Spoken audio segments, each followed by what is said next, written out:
जय हिंद मित्रांनो, तुमचा महागव्हर्नमेंट एक्झाम या यूट्यूब चॅनलवर स्वागत आहे. तर आपण काही धर्माध्याय आयुक्तालयामध्ये विचारण्यात येतील असे काही महत्त्वाचे प्रश्न बघणार आहोत, जे की येणाऱ्या परीक्षेमध्ये हे प्रश्न खूप इम्पॉर्टंट असेल. तर वेळ न घालवता चला व्हिडिओला सुरू करूया. पहिला प्रश्न आहे 266 वा क्रमांक. मित्रांनो, इथं 266 वा क्रमांक याच्यासाठी टाकण्यात आला आहे. इथून पाठीमागं बी प्रश्न काही घेण्यात आलेले आहे. तर जे कुणाला ते पाहिजे असेल तर व्हिडिओच्या प्लेलिस्टमध्ये जाऊन, चॅनलच्या प्लेलिस्टमध्ये जाऊन ते व्हिडिओ पाहू शकतात, किंवा मला हा व्हॉट्सअपवर मेसेज करून प्लेलिस्ट मागू शकतात. 70 66 19 32 38 या नंबरवर व्हॉट्सअप करून प्लेलिस्ट मागू शकतात. तर वेळ न घालवता चला व्हिडिओला सुरू करूया.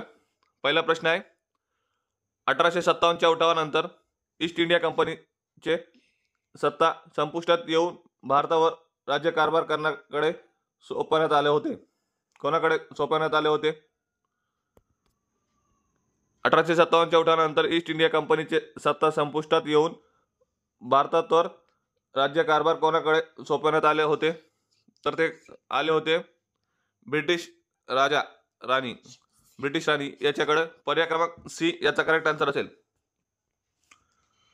पुढचा प्रश्न, सविनय कायदेभंग चळवळ कोणत्या घटनेमुळे मागे घेण्यात आली? सविनय कायदे भंग चळवळ कोणत्या घटनेमुळे मागे घेण्यात आली? तर तो घेण्यात आली होती गांधी आयर्विन करार. पर्याय क्रमांक सी याचा करेक्ट आन्सर असेल. कोणत्या वर्षी झालं होतं सविनय कायदेभंग करार? ते 1930 या साली. पुन्हा करार कावाचा आहे? तर ते आहे 1932 या सालचा. क्रिप्स मिशन हे कोणत्या वर्षाचं आहे? 1942. मित्रांनो, खूप जास्त प्रश्न सोडा, जेणेकरून तुमचे सिलेक्शन होण्याचे चान्सेस वाढतील. पुढचा प्रश्न, 1942च्या चले जाव आंदोलनामुळे महात्मा गांधी यांना कोणते स्थानबोध करण्यात आले होते? कोणते स्थानबोध करण्यात आले होते त्यांना?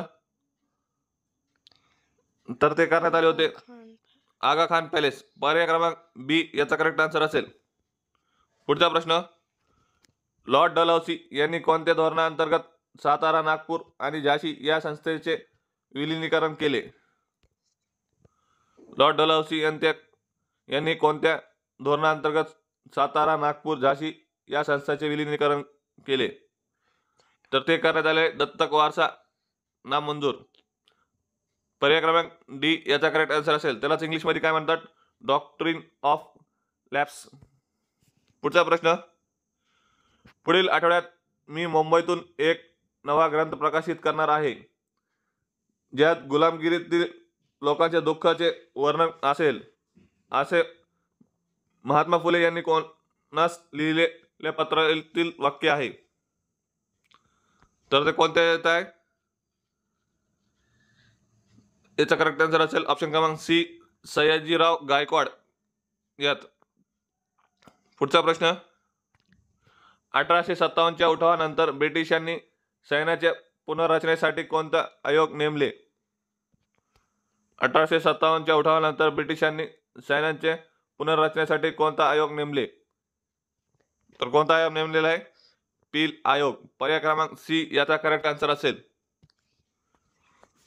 पुढचा प्रश्न, नेहरू अहवाल, नेहरू रिपोर्ट कशाशी संबंधित आहे?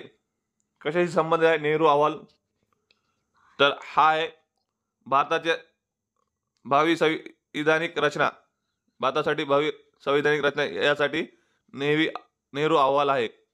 नेहरू अहवाल कोणत्या वर्षीचा आहे? तर 1929 या वर्षीचा आहे. पुढचा प्रश्न, लॉर्ड वेलेस्लीने सुरू केलेले सहाय्यक युती सबसिडियरी अलायन्स स्वीकारणारे स्थानिक कोणते होते? तर ते होते हैदराबादचे निजाम. पर्याय क्रमांक सी याचा करेक्ट आन्सर असेल. पुढचा प्रश्न, महात्मा गांधींनी 1932 मध्ये आमरण उपोषण कशाच्या निषेधार्थ केले होते? आमरण उपोषण? तर ते करण्यात आले होते जाती निवाडा. पर्याय क्रमांक पहिला याचा करेक्ट आन्सर असेल कम्युनल अवॉर्ड. पुढचा प्रश्न, शेतकऱ्याचा असूड या ग्रंथातून महात्मा फुले यांनी कोणावर टीका केले? शेतकऱ्याचा असूर या ग्रंथातून महात्मा फुले यांनी कोणावर टीका केलेली आहे? तर ते करण्यात आलेलं आहे जमीनदार वर्गावर. पर्याय क्रमांक बी याचा करेक्ट आन्सर असेल. पुढचा प्रश्न, बॉम्बे हायकोर्टचे पहिले भारतीय न्यायाधीश कोण होते? बॉम्बे हायकोर्टचे पहिले न्यायाधीश कोण होते? तर न्यायमूर्ती तेलंग हे बॉम्बे हायकोर्टचे पहिले न्यायाधीश होते. पुढचा प्रश्न, स्वामी विवेकानंदांचे शिकागो येथे सर्वधर्म परिषदेचे कोणत्या वर्षी भाषण दिले? कोणत्या वर्षी भाषण दिले होते? तर त्यांनी दिले होते 1893 साली. पर्याय क्रमांक बी याचा करेक्ट आन्सर असेल. पुढचा प्रश्न, मुघल साम्राज्यात मनसबदारी प्रणाली कोणी सुरू केली? कोणी सुरू केली होती मनसबदारी पद्धत मुघल साम्राज्यात? तर ते करण्यात आली होती कोणाकोण? तर अकबर कोण. पर्याय क्रमांक सी याचा करेक्ट आन्सर असेल. पुढचा प्रश्न, सिंधू संस्कृतीतील मोठ्या स्नानगृह ग्रेट बाथ कोठे आढळले? कोणत्या ठिकाणी आहे सिंधू संस्कृतीतील मोठं स्नानगृह? तर ते आहे माहेन. पर्याय क्रमांक सी याचा करेक्ट आन्सर असेल. पुढचा प्रश्न, दुसऱ्या गोलमेज परीक्षेत भारतीय महिलांचे प्रतिनिधित्व कोणी केले होते? दुसऱ्या गोलमेज परिषदेत भारतीय महिलांचे प्रतिनिधित्व कोणी केले होते? तर ते करण्यात आले होते कोणी? सरोजिनी नायडू. पर्याय क्रमांक पहिला याचा करेक्ट आन्सर असेल. Thank you friends. जर व्हिडिओ आवडला असेल तर लाईक करा, शेअर करा. मित्रांनो, सिलेक्शन होण्यासाठी जास्तीत जास्त प्रश्न सोडवा. पुढील अजून प्रश्न पाहण्यासाठी चॅनलला सबस्क्राईब करा. Thank you so much.